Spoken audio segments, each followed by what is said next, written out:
So what we're looking at here is how empires manage to, how rulers manage to control massive areas. To put this in context, in the period 1450 to 1750, empires had gunpowder for the first time. Gunpowder became a significant weapon for expansion of empires, and the Chinese empire would grow larger than it's ever been. The Russian empire will grow, the Mughals and so forth. There are 4 required empires in this time period, and you are working on those. I often teach the Russian empire as well, which information about Russia can always be used on the test if you have to write and give information, but there won't be specific questions about Russia on the AP exam.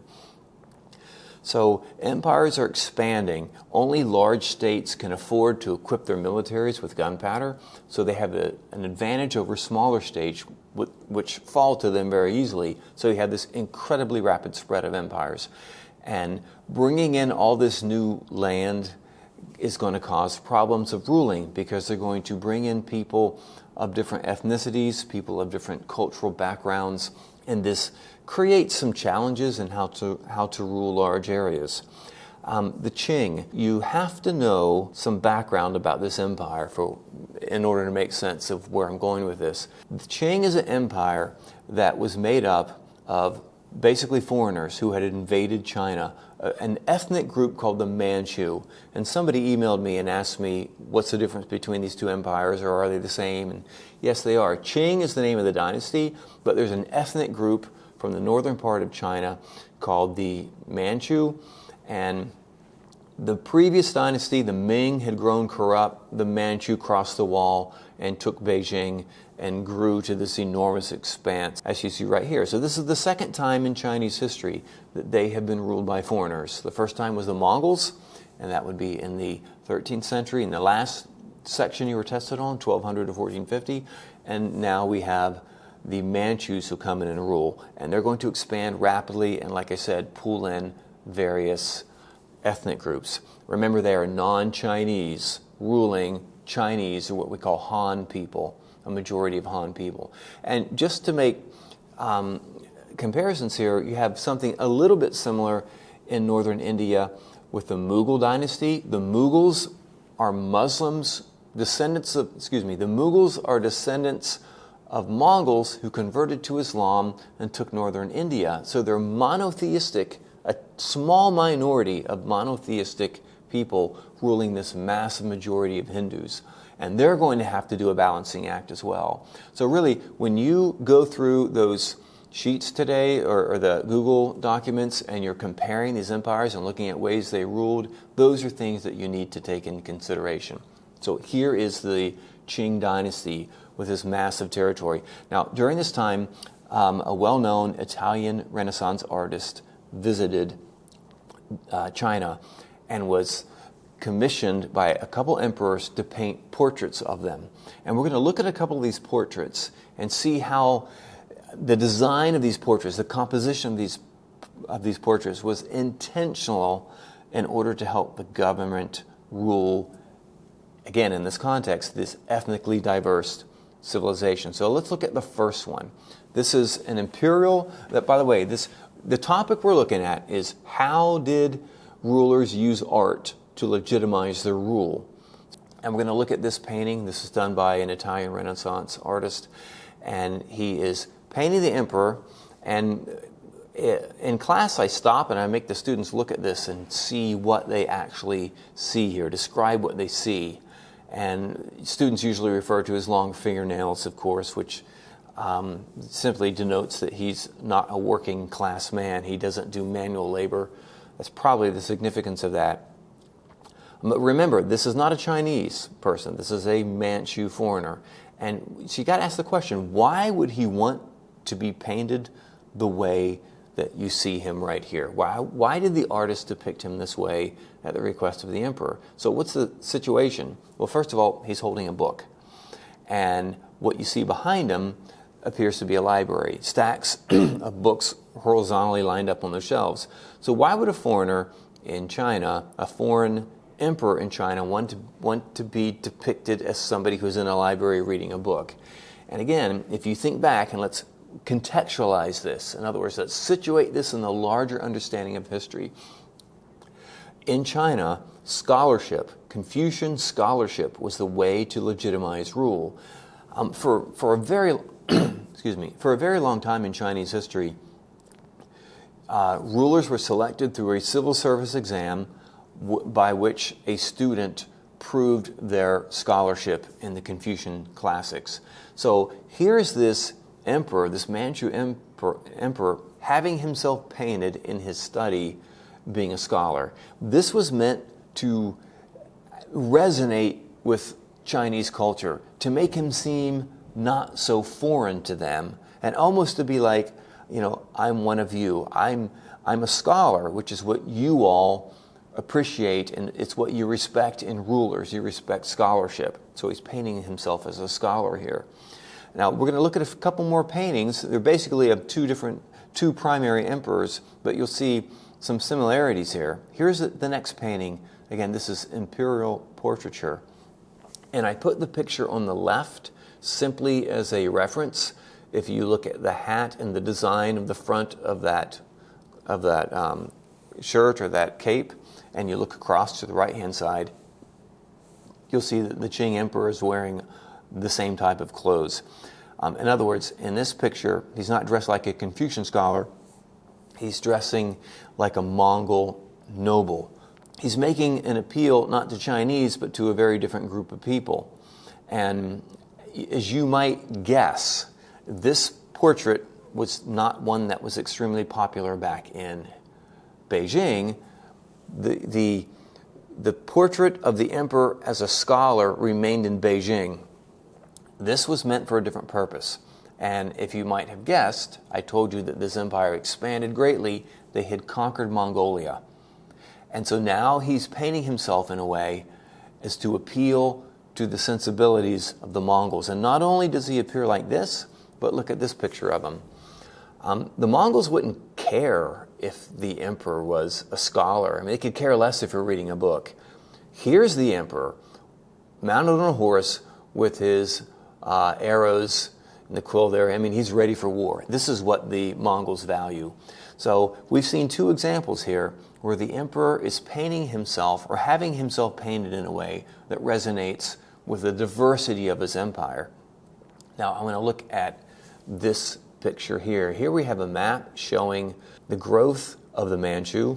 If you look to the top and on the right, the very dark area there, that's the origin of the Qing, or the Manchus. That's where they started. Then they moved into that maroon area, and then to the reddish pink area to the south, and then that kind of beige or tan area, yellowish area to the west. If you see the legend of this map, the Qing expansion, they expanded into that area between 1690 and 1750. And we'll back up to these paintings. This painting of the emperor as a Manchu was painted in 1730. So it was while this area was being conquered, while Mongolia was being conquered, or had been conquered, the emperor had himself painted in a way that would resonate with the Mongolians. It tapped into the values that they had. But you'd also notice in that same colored region that Mongolia wasn't the only place that they conquered in this time period. They also conquered Tibet. And Tibet is a place that has a fierce sense of independence. It's Buddhist. And Tibetan Buddhism is a distinctive form of Buddhism. They have these bodhisattvas, these things that are kind of like saints in the Roman Catholic Church that are looked up to. Humans who have accumulated enormous amounts of karma that can help other people find enlightenment, and they're looked up to as almost saints. And there's a very famous bodhisattva in Tibet. And when Tibet was conquered, the Qing emperor had himself painted exactly as one of those bodhisattvas. And here's the picture. So in this painting, by the way, this was a easily recognizable form of art that had a specific bodhisattva that was very important to the Tibetans right in the middle, just like this. And what the emperor did, he simply had his face imposed right on top of the important Tibetan leader right there. So notice the lotus flowers around him. These are symbols of Buddhism. Notice the way he's holding his hand, a Buddhist sign. And all around him are bodhisattvas and other Tibetan heroes and people who are looked up to in terms of Buddhism. And we know what happened to this painting.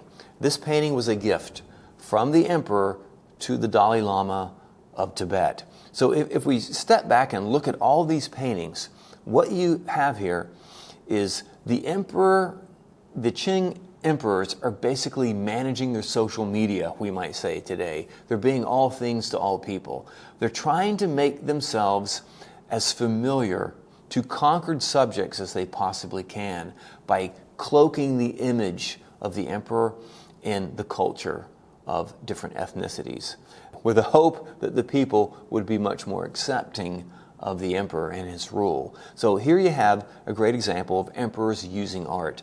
And I think in AP Worldopedia on topic 3.2, I give some other examples. The Ottomans do this, the Mughals do this, and there are a couple examples there as well of how emperors used art. They also used religion. Now, I'm going to show you an example of the Russians using both. So here's the Russian Empire. As the Chinese Empire was moving to the west, right under the Russian Empire in that gray area, the Russians were moving to the east. And there are some emperors, Ivan III, Ivan IV, and then Peter the Great, who conquered this area. But the Russians had this sense that they were the army of the true form of Christianity. And they're going to use art and Christianity to legitimize their rule. So let's look at one last piece of art. This is called Our Lady of Vladimir, the genealogy of the Russian state. And the woman in the middle is the Virgin Mary. And it's strange for Americans or people outside of Russia, really, to think of the Virgin Mary as a Russian, Our Lady of Vladimir. And she's, of course, holding... this is the Madonna image. She's holding baby Jesus. And if we take a close look at this painting, let's look at the top. And here you have the ascended Christ in heaven looking down with approval of what's going on here. We look at the bottom of the painting. That's a church right there in the center. And the tree, the genealogical tree, is growing out of that church. And by the way, those reddish pink walls, that's something in Moscow called the Kremlin. And that's the seat of the Russian government. So here's a church inside the Kremlin, and this tree, the genealogy of the Russian state, is growing outside of this. Now, the Kremlin's a symbol of the Russian government, just like the White House is this kind of the symbol of the American presidency. We go back and look at the original again. You have the tree growing out of the church that's in the state building, the Kremlin, and all these pictures are famous patriarchs or leaders of the Russian church or emperors or czars, political leaders. They're blended together. So in one piece of art, the government is claiming that their authority is intimately intertwined with Christianity. That means to deny the authority of the czar is to be an enemy of God or Christ. So here the Russian state has used religion and art to legitimize their rule as well.